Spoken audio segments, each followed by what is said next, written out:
Hello guys, welcome back to my YouTube channel, RJ Coding Tips. In previous video, we have discussed what an array is and how it can be sorted using bubble sort method. As a continuation of sorting arrays, we are going to discuss about insertion sort. So let's start the video.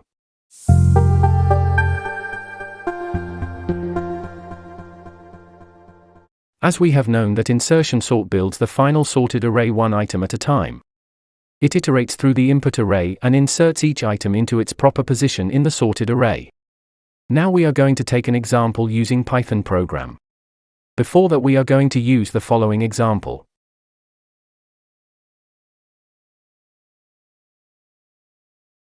First of all, we are going to define a function INSSort which will take the argument as r. Then inside this function, we declare a variable n so that we can assign the length of the array. We declare a for loop with the range as n and assign our iter key.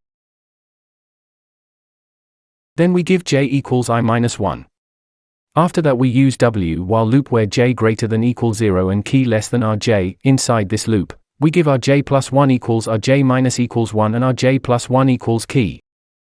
Now we are going to use the numbers from the example, that is 1, 3, 6, 7, 4 and 10. Now call the function, and then we will print the sorted array. Let's come to the explanation. In this program, we define an insertion_sort function that takes an array as an argument and sorts it in ascending order using the insertion sort algorithm.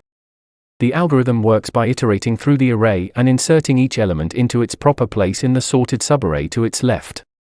The outer loop runs n1 times, where n is the length of the array. For each iteration of the outer loop, we consider the ith element as the key and compare it with the elements in the sorted subarray to its left. The inner loop starts from I1 and moves towards the beginning of the array, shifting elements to the right as it goes, until it finds the correct position for the key element. We shift the elements to the right until we find the correct position to insert the key element. Finally, we test the insertion_sort function by passing an unsorted array and printing the sorted array. Don't forget to subscribe and stay tuned for the next video. Thank you so much for watching. See you next time.